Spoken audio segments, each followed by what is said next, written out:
Você está assistindo a parte 2 do nosso web documentário. Não deixe de assistir a parte 1 depois. Nela falamos sobre como a empresa foi criada por dois irmãos pobres, os irmãos McDonald's. Mostramos como a popularização do carro nos Estados Unidos ajudou a empresa. Falamos também como a marca saiu das mãos dos irmãos McDonald's e foi parar nas mãos de Ray Kroc. Essa é uma história bem controversa, que até rendeu um filme em Hollywood, chamado de Fome de Poder. Mostramos como Ray Kroc fez de tudo para destruir os irmãos McDonald's. Mas a cereja do bolo será mostrada agora, na parte 2 do nosso documentário. Mostraremos todas as demais polêmicas recentes da empresa. A exemplo do marketing para a criança, por que as cadeiras eram desconfortáveis, como o McDonald's acabou envolvido com a máfia italiana e a necessidade de intervenção do FBI. Mostraremos nesse vídeo a relação da empresa com a obesidade nos Estados Unidos, os casos de hambúrgueres com bactérias, as mortes no Peru e até o envolvimento da empresa com trabalho infantil nas lojas. Já no Brasil, mostraremos a condenação do Tribunal de Justiça de São Paulo e o caso do Mac Picanha. Tudo isso você vai ver agora.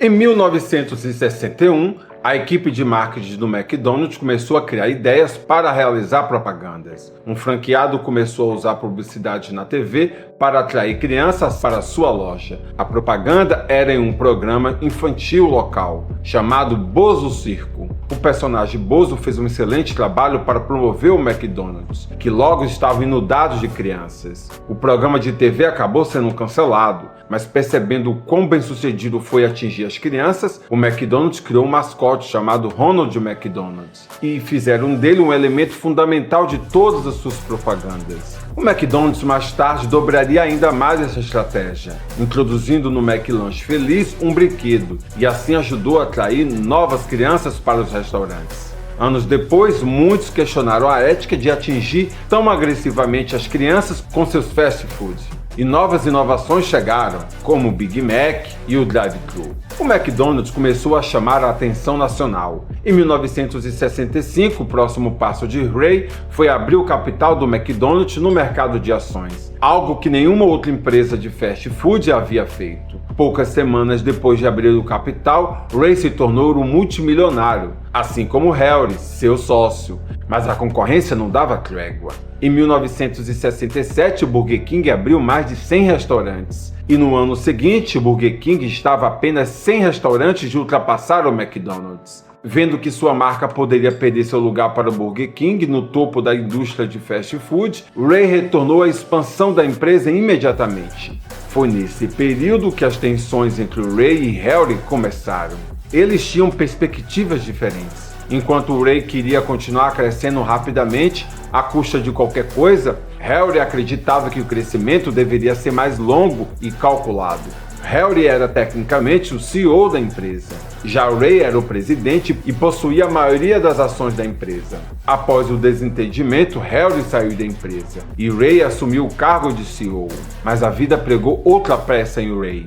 Em um dia, enquanto fazia um discurso para um grupo de novos franqueados, Ray viu que Joa estava no meio da multidão, a mulher que havia partido seu coração anos atrás. Ray, em seu discurso, disse que ele havia alcançado tudo que sempre quis, exceto uma coisa na vida. Neste momento, Ray orava diretamente para Joa enquanto falava. No final da noite, Ray e Joa se encontraram. E Joan disse que ela estava pronta para se divorciar de seu marido e assim casar com Ray. Alguns polêmicos dizem que Ray rico ajudou Joan a tomar a decisão. Ray acabou nomeando Fred Turner, o jovem cozinheiro de batatas fritas que era o vice-presidente de operações, para o cargo de CEO. Fred iniciou o processo de internacionalização da empresa, expandindo o McDonald's para todo o mundo. O McDonald's então se tornou um dos principais exportadores da cultura norte-americana. Fred aperfeiçoou todos os aspectos da operação, desde encontrar a temperatura certa para fritar as batatas fritas, até a maneira como os funcionários falavam com os clientes. Em 1974, o McDonald's abriu mais de 500 restaurantes.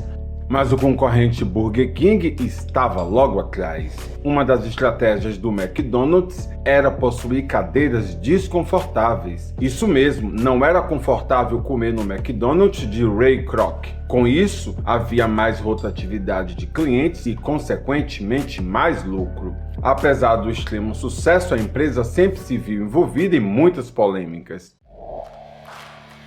A primeira que vamos citar foi quando o McDonald's iniciou uma promoção em que adesivos do jogo Monopoly, que no Brasil é chamado de banco imobiliário, eram colados em seus produtos. Se clientes encontravam os adesivos corretos, poderiam ganhar prêmios. A maioria dos prêmios eram itens de baixo valor, como um Big Mac ou um refrigerante, mas também havia uma pequena quantidade de prêmios de alto valor, como carros, férias ou até mesmo o grande prêmio de $1 milhão. A campanha foi um sucesso, o que ajudou a aumentar as vendas do McDonald's. Mas o pior aconteceu. O McDonald's enfrentou um grande golpe. Um ex-policial e membro de uma família criminosa italiana conseguiu fraudar o jogo e ganhar milhões de dólares por anos. O McDonald's tinha contratado uma empresa terceirizada para gerenciar a promoção. O chefe de segurança dessa empresa terceirizada era um ex-policial chamado Jeremy Jacobson, responsável pela distribuição dos adesivos vencedores para as lojas em toda a América. No entanto, devido a um erro, um dia Jeremy recebeu o envelope com esses selos premiados em seu endereço residencial, ao invés do endereço da empresa. Jeremy então percebeu que poderia abrir o envelope lacrado contendo os adesivos premiados, trocá-los por adesivos de baixo valor e, em seguida, fechar novamente o envelope, sem deixar evidências de que ele roubou os adesivos com os prêmios. Jeremy, com medo de resgatar os prêmios e de ter sua fraude descoberta, começou a vender os adesivos para outras pessoas. Jeremy ganhou um bom dinheiro com isso. Foi aí que ele conheceu um mafioso italiano chamado Jerry Colombo. Jeremy e Jerry estabeleceram uma parceria, onde Jeremy passava os selos premiados para Jerry para vender para suas conexões na família criminosa Colombo. Visando mais lucros, Jeremy começou a roubar mais e mais adesivos vencedores do McDonald's e os passava para Jerry, que iria depois vendê-lo para sua rede de contatos. Durante anos, o McDonald's e o público em geral desconheciam completamente que milhões de dólares dos prêmios estavam indo para o crime organizado. Tudo estava indo perfeitamente bem, até que no ano 2000, o FBI recebeu uma denúncia anônima para investigar os vencedores dos prêmios do McDonald's. O FBI percebeu que alguns dos vencedores eram parentes. Nas investigações, descobriram que, embora os prêmios tivessem sido reivindicados em várias partes dos Estados Unidos, a maioria dos vencedores parecia estar morando em Jacksonville. Para o FBI, alguma coisa estava acontecendo. O FBI informou ao McDonald's. O restaurante decidiu parar a promoção quando soube da história, mas a polícia convenceu o restaurante a continuar com a promoção.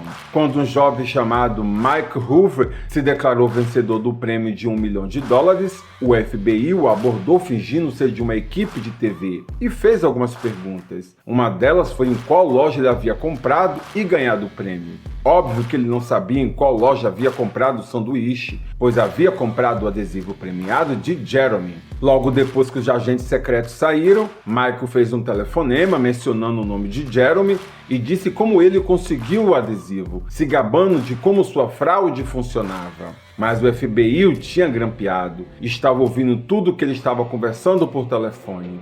O FBI agora tinha evidências concretas sobre a fraude. No total, 50 pessoas foram condenadas pela associação com o golpe, além do líder principal, Jeremy.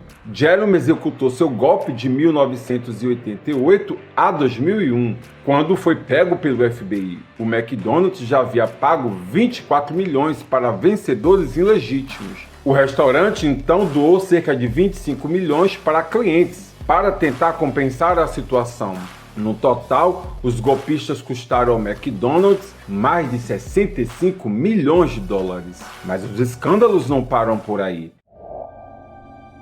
Em 2004, a empresa estaria envolvida em um novo escândalo, e ainda maior. o diretor e produtor norte-americano Morgan Spurlock lançou seu documentário Super Size Me, A Dieta do Palhaço. Na época, várias pessoas estavam processando o McDonald's, alegando que sua comida os deixavam acima do peso e lhe causavam problemas de saúde. Sabendo desses casos, Morgan se desafiou a comer apenas McDonald's todos os dias durante um mês. Como resultado, Morgan, então com 32 anos, em apenas um mês ganhou mais de 11 quilos, teve aumento de 13% de sua gordura corporal, aumentou seu colesterol, teve alterações de humor, disfunção sexual, ficou hipertenso e teve acúmulo de gordura em seu fígado. E até desenvolveu sérias complicações cardíacas após o documentário ir ao ar. Morgan precisou de 14 meses para perder todo o peso que ganhou com sua experiência. O filme foi indicado ao Oscar de melhor documentário.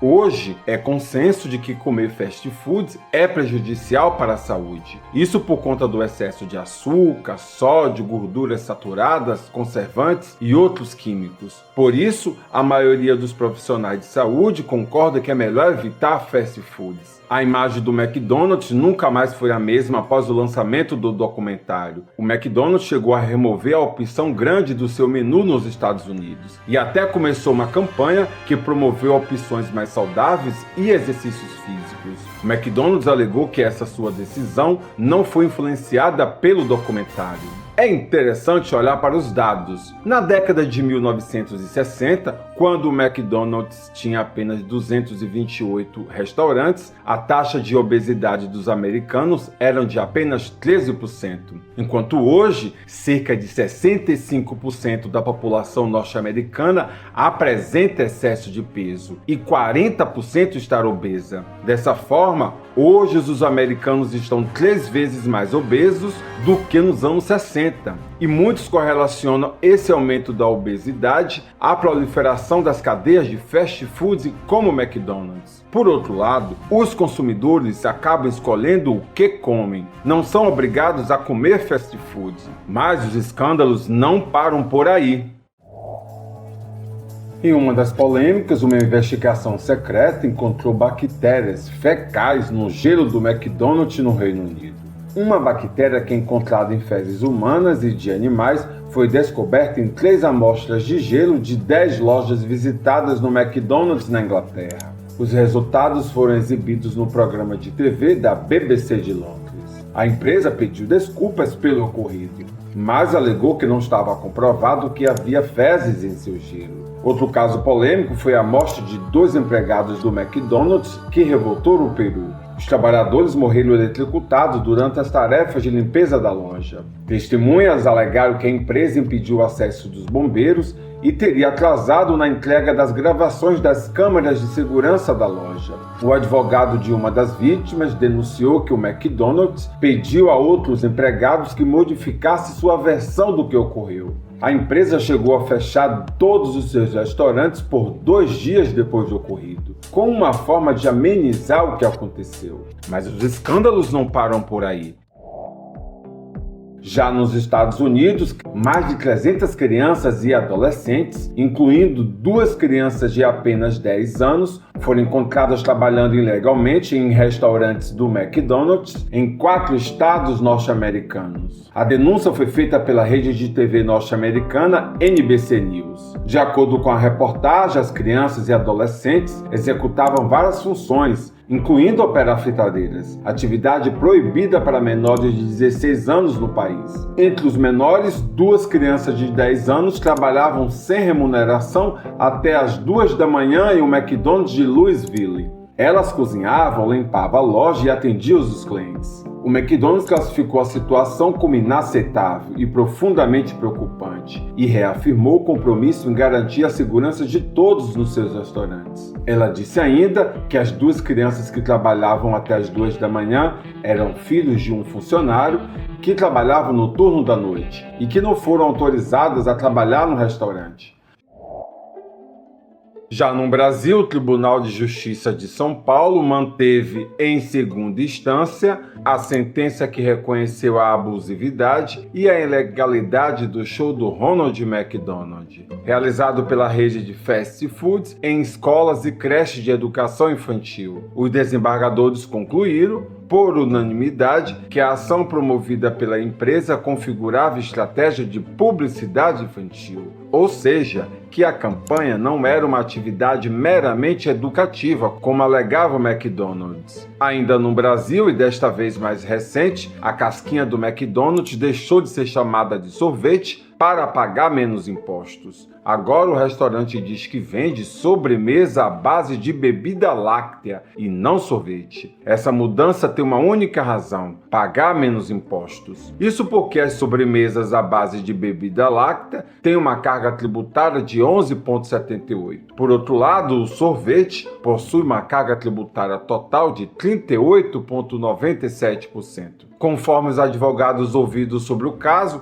a mudança estaria dentro das regras do direito. No entanto, críticos alegam que a sobremesa continua sendo sorvete e que a mudança de nome é apenas vista como uma estratégia maliciosa para pagar menos impostos. Outro caso envolvendo a empresa no Brasil, em 2023, foi a polêmica do Mac Picanha. A empresa admitiu que a carne utilizada na nova linha de sanduíches, chamada de Mac Picanha, não continha o corte de picanha. Mas o que a gente vai falar agora é sobre o Mac Picanha. Não sei se você viu essa reportagem. O McDonald's, ele confirmou hoje que a carne usada no sanduíche Mac Picanha não tem picanha. É isso mesmo que você ouviu? Após o caso vir à tona, a empresa decidiu tirar a linha Mac Picanha do cardápio no Brasil. Sobre o caso, a empresa declarou: pedimos desculpas se o nome escolhido para o produto gerou dúvidas e informamos que estamos avaliando os próximos passos. Já para o Congresso brasileiro, a empresa se defendeu alegando que o brasileiro já está acostumado a produtos que só remetem ao sabor. Deixando as polêmicas de lado, a empresa possui extremo sucesso. Atualmente existe cerca de mais de 40 mil unidades do McDonald's em todo o mundo, que alimentam 68 milhões de pessoas todos os dias em mais de 120 países. O McDonald's no Brasil possui cerca de 2.500 lojas. A empresa já chegou a valer mais de 130 bilhões de dólares em 2019, muito próximo de R$1 trilhão. E você, acredita que a causa da obesidade nos Estados Unidos é culpa das redes de fast food como o McDonald's? Você acha que é ético fazer propaganda direcionada para o público infantil sobre rede de fast food? Ou acredita que cada um, junto com seus pais, deve escolher o que comer e as empresas são isentas pela obesidade das pessoas? Você acredita que o McDonald's tem culpa nas polêmicas na qual estão envolvidas? Comente aqui embaixo. Se você gostou desse vídeo ou gostaria de ver o assunto abordado, envie seus comentários e sugestões. Convido você a curtir, comentar, compartilhar esse vídeo, a se inscrever em nosso canal e ativar os sininhos das notificações. Assim, o YouTube te avisará sempre que houver novos vídeos. Ficamos por aqui, muito obrigado, até a próxima e se cuidem!